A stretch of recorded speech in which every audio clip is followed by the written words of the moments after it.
Bismillahirrahmanirrahim. Bismillahirrahmanirrahim. Alhamdulillahirabbil alamin. Wassalatu wassalamu ala asyrafil anbiya'i wal mursalin nabiyina Muhammadin wa ala alihi washabbihi ajma'in. Amma ba'd. Assalamu alaikum warahmatullahi wabarakatuh. Alhamdulillah, ang lahat ng patuloy ay sa ulama ang Panginoon naway ang kanyang Bus number 4 pa rin. Muhammad sallallahu alaihi wasallam sa kanyang pamilya at sa mahal sa lahat ng tao. Ano ka pakai bagat? Uy, sakit daw. Alhamdulillah mga kapatid. Kapag ato mata, ato gati dala ka to. Kasalukuyan, pumasok na tayo sa ikawalo ng Dhul-Hijjah. At ito ang unang gabi ng tinatawag na Yom Tarwiyah. Sa dahilang nagsisimula ang Arabic calendar, of course, sa simula ng paglubog ng araw. At kinabukasan, insyaAllah,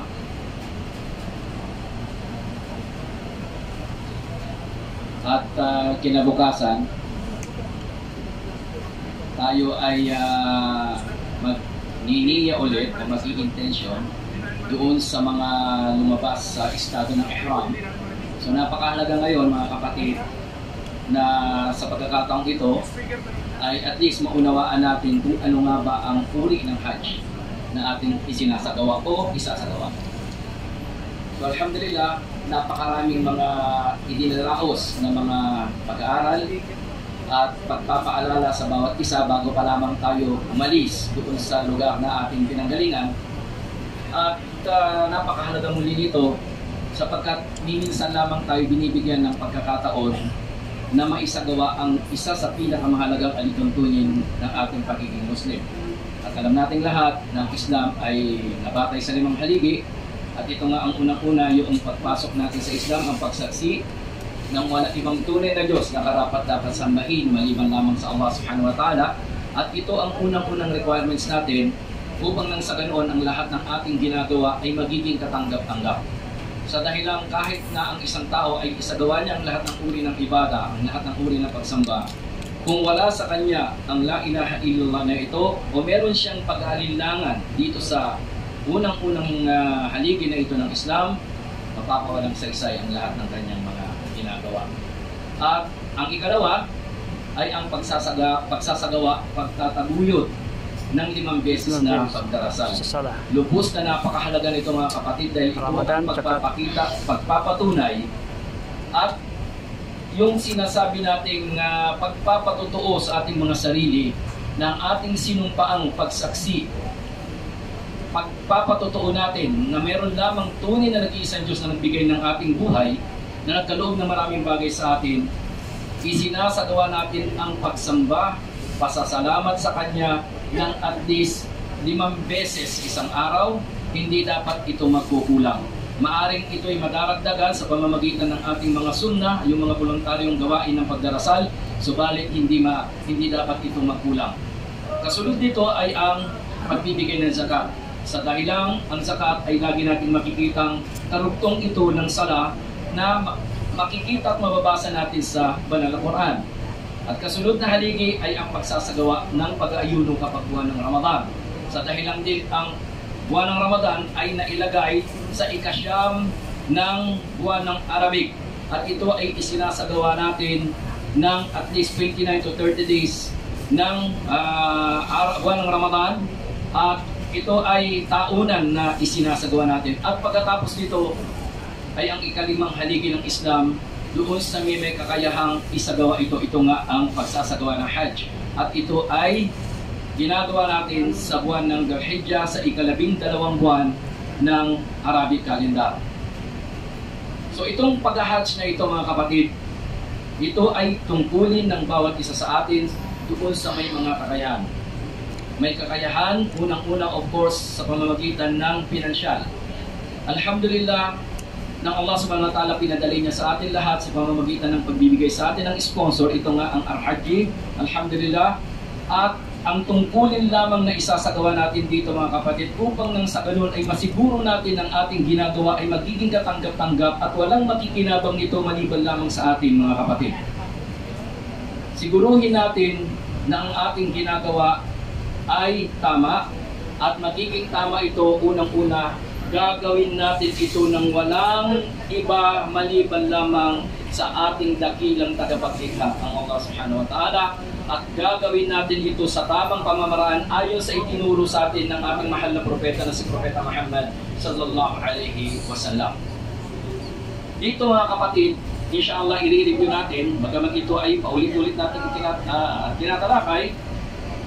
So ang bawat isa sa atin, meron tayong naging niya o intensyon kung ano ang ipe-perform o isasagawa nating Hajj. Meron ng mga nagsipagawa ng tamattu. Merong tatlong uri ang Hajj. Ito ang tamattu, ang kiraan, at saka ang ifrad. Ang tamattu, ang ibig sabihin nito, ito ay ang pagpasok sa nusuk. Ibig sabihin yung pagbibigay na nagniya siya na isasagawa niya muna ang umrah, at pagkatapos niyang isagawa ang umrah, pagpasok o pagdating ng Yomul Tarwiyah ay papasok muli siya sa estado ng ihram sa intensyon niyang magsasagawa naman siya ng Hajj. So ibig sabihin yung mga nagsagawa, yung mga mutamatti, ibig sabihin yung gumawa ng Hajj na kinumpay, isasagawa mo ng umrah, ang kanyang naging niya nung siya ay nasa mikat, ang kanyang binanggit ay labbaik Allahumma mutamatti'an biha ilal Hajj. Allah, ako'y magsasagawa ng naririto ako, magsasagawa ako ng umrah at iuugnay o idudugtong ko rito, ikukumbine ko ang pagsasagawa ng Hajj. Kaya nga, yung nagsagawa ng tamattu, siya ay nagsagawa muna ng mga normal na gawain na nagsasagawa ng yung isinasagawa sa pag-uumrah. Sa kanyang pagdating sa Makkah, siya ay nagtawaf, at pagkatapos siya ay nagsaing, at pagkatapos siya ay nagbawas ng buhok sa pamamagitan ng pagpapaikli dito o kaya naman ay sa pamamagitan ng mismong pagkaahit. At pagkatapos babalik siya sa kanyang normal na kasuotan. At meron tayong makikita ngayon sa ating mga kasamahan na sila ay naka-normal na damit. Yan sila yung mga nagsagawa ng tamattu, yung mga kapatid natin na yan.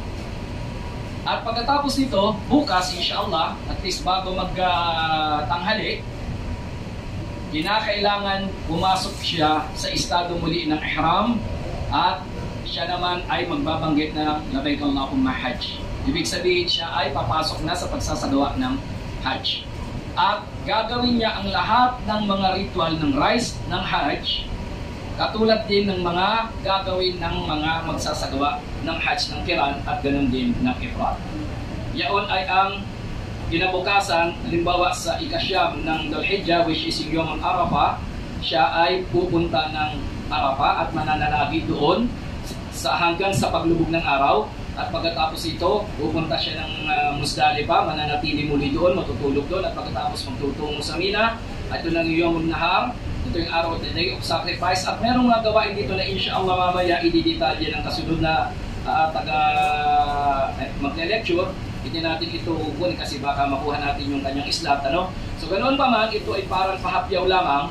So yung mga gawain na ito, isasagawa niya hanggang sa makompleto niya ang kanyang Hajj. At ang mutamattu, okay, yung nagsasagawa ng tamattu, siya ay maghahadi siya, magkakatay siya.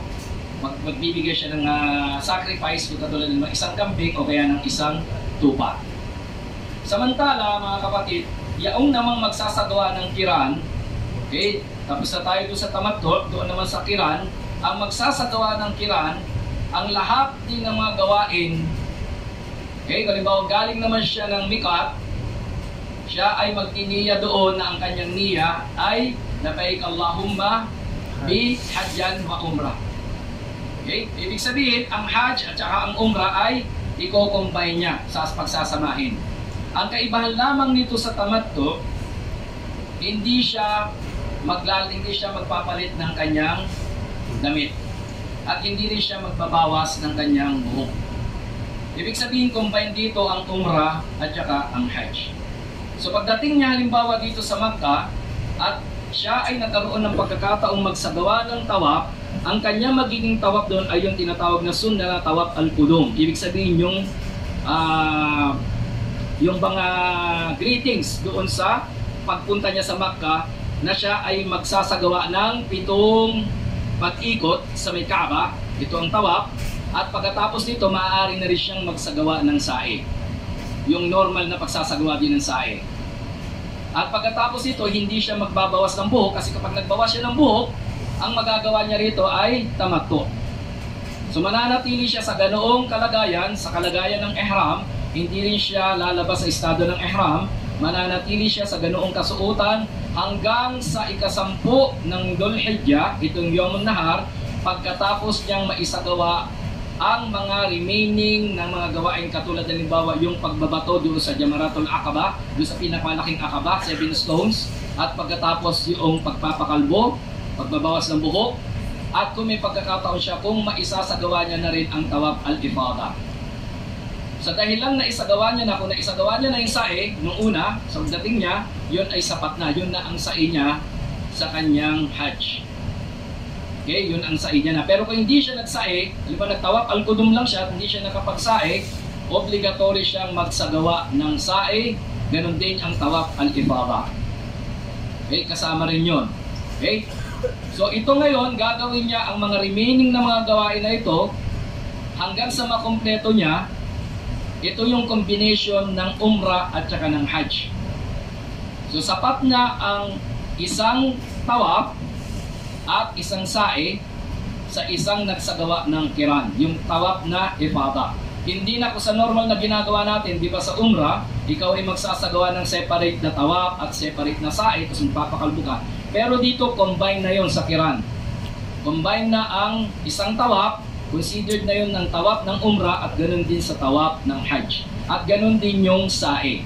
Pag ikaw ay, kung na-advance mo na, katulad muli nung sabi ko kanina, ulitin ko lamang, doon sa pagdating mo, halimbawa from Mikat, dumiretso ka ng Makkah at nagsagawa ka na ng tawaf at nagsa'i ka na, ito na yung sa'i mo sa, okay, yung sa'i mo ng kiran.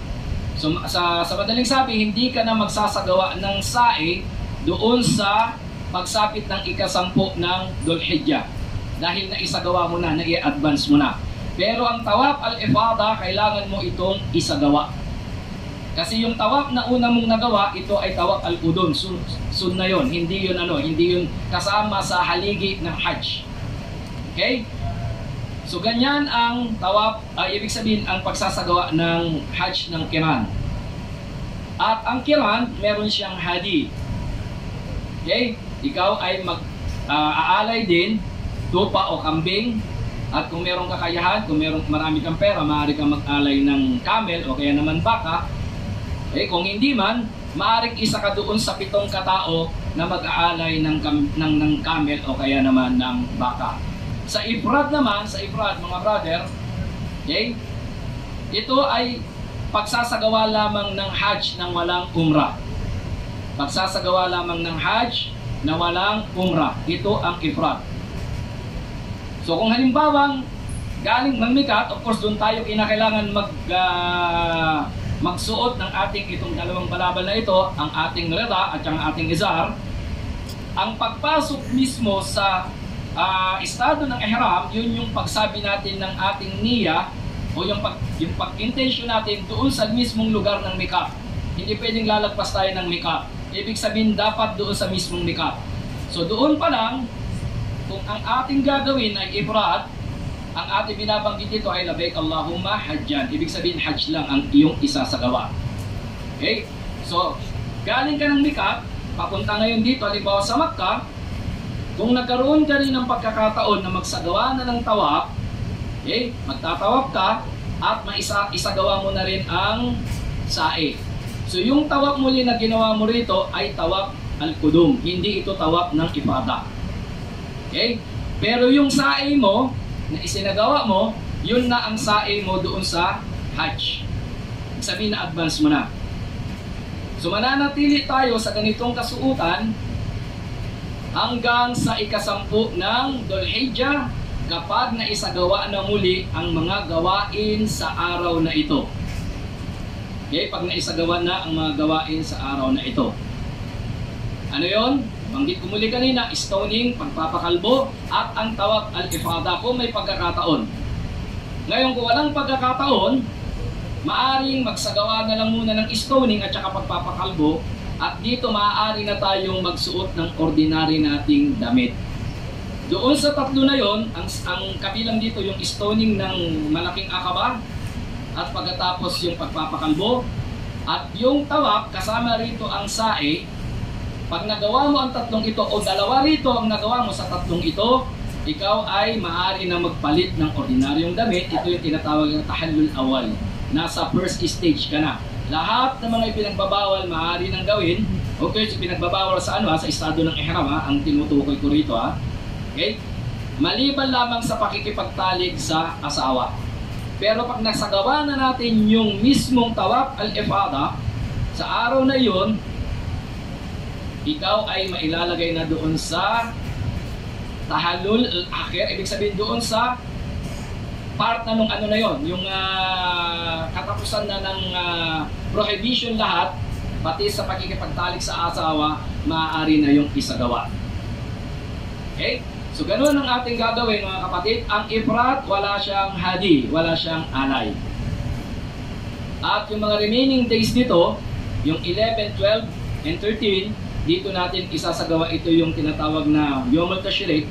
Ito yung mga araw na kung saan dito tayo magbabato sa mga jamarat. Doon sa jamarat al-sugra, yung musta, at saka yung kubra. Ibig sabihin, yung small, yung medium, at saka yung large. At inshallah, idedetalya sa atin yan ng ating tagapagsalita mamaya kung ano ang ating gagawin sa mga araw na yan, hanggang sa huli nating gagawin yung tinatawag na tawaf al-wida. At doon sa mga hindi nagsagawa o hindi muna nila ginawa yung tawaf al-ifada, maaari itong i-delay. Maaari siyang i-delay at isagawa na lamang ito doon sa pagsasabay sa huling tawaf, yung huling gagawin na tawaf, which is yung tawaf al-wida. Sa pagsasagawa nito mga brother, meron tayong dalawang intensyon, subalit isang tawaf lamang. Sabihin ng isang tawaf, 7 rounds pa rin yun, isang complete na pagsasagawa ng tawaf. 7 rounds pa rin. Okay? So ang intention dito ay yung tawaf al-ifada at saka yung farewell tawaf, which is yung tawaf al-wida. At kung hindi ka pa nagsagawa ng sa'i, let's say halimbawa ifrad ka o kaya kiran ka, dumiretso ka rito at hindi ka nagtawaf al-qudum, hindi ka nagsagawa rin ng sa'i, so ibig sabihin meron ka pang remaining at ang choice mo ay isagawa na lamang ito sa huling araw, which is maaaring sa ika-12 ng Dhul-Hijjah, kung nagpasya kang umalis na kaagad ng ika-12 ng Dhul-Hijjah, o kaya naman dinelay mo ito, inabutan ka halimbawa ng paglubog ng araw, which is obligatory sa iyo na mag-stay na hanggang sa ika-13 ng Yom al-Tashriq. So dito sa mga araw na ito, kung hindi mo pa naisagawa ang tawaf, ganun din ang sa'i, dito mo gagawin dito sa araw na ito. So napakahalaga nito mga brother, sapagkat kung hindi natin ito maisasagawa, ito ay mga haligi, rukun ito ng Hajj. Mapapawalang saysay ang ating Hajj, sayang ang ating panahon, ang ating pagod, ang lahat mapapawalang saysay. Kaya sikapin natin sa abot ng ating makakaya mga brother, walang ibang makikinabang nito mga kapatid. Ang pakinabang lamang na nakuha dito ng ating mga kapatid, which is para primarily dito ang ating sponsor, ang Raji, yung gantimpala na makukuha nila sa kahalitulad ng gantimpala na ating ginagawa na hindi nababawasan ng ating gantimpala. Ito ang Islam. Yun lamang ang hinahangad ng ating mga sponsor at ganoon din sa mga tagapagsalita sa ating mga kapatid na tumitindig dito sa harapan. Ang pag-asa nila na kung susundan ninyo, susundan ng bawat isa sa atin ang kanilang mga ibinabahagi sa bawat isa sa atin, ay magkaroon tayo ng mga kahintulad na gantimpala na pakikinabangan natin dito sa mundong ito, lalong-lalo na sa kabilang buhay. Na kahit ang isang tao ay namatay na, hanggat ang isang tao ay nakakuha ng kaalaman sa isang kapatid at isinasagawa niya ito, patuloy niyang isinasagawa ang kabutihang ito, ang sunan ng Rasulullah SAW, magkakaroon siya ng gantimpala dito kahit na siya ay nandoon na sa hukay. Samantala, kung ang isa sa atin ay nagturo, nagpakilala at nagpakala ng mga sayyi'a o ng anumang kasamaan, magkakaroon din siya ng kasamaan o ng kasalanan na katulad noon na hindi nababawasan ang kasalanan ng taong nagsasagawa na yun. At kahit patay na siya, hanggat may taong gumagawa noon, meron din siyang makukuhang kasalanan doon mga kapatid. Kaya mag-ingat tayo doon sa mga open na pagsasagawa ng mga kasalanan. At kung nakagawa man tayo ng kasalanan, sikapin natin ng ating mga kasalanan ay inililihim natin, sinasarili natin at hinihingi natin ng tawad sa Allah subhanahu wa ta'ala. Ito ang pinaka the best place mga kapatid. na kung saan ang ating panalangin, ang ating pagdarasal ay dinidinig, tinutugunan ng Allah subhanahu wa ta'ala, lalong-lalo na doon sa Arafah. Napakarami natin mga kapatid doon, mga kapatid. Ako mismo, alhamdulillah, wala na akong panahon para i-share ko sa inyo yung kahilingan na aking natupad. So dito ito yung pagkakataon na anuman, gaano man kabigat ang ating suliranin, ang ating mga problema sa ating pamilya, sa pinansyal o ano pa man mga kapatid, ito na ang tamang pagkakataon. Hindi na tayo, Allahu alam, hindi na tayo maaaring mabigyan pa ng ganitong pagkakataon.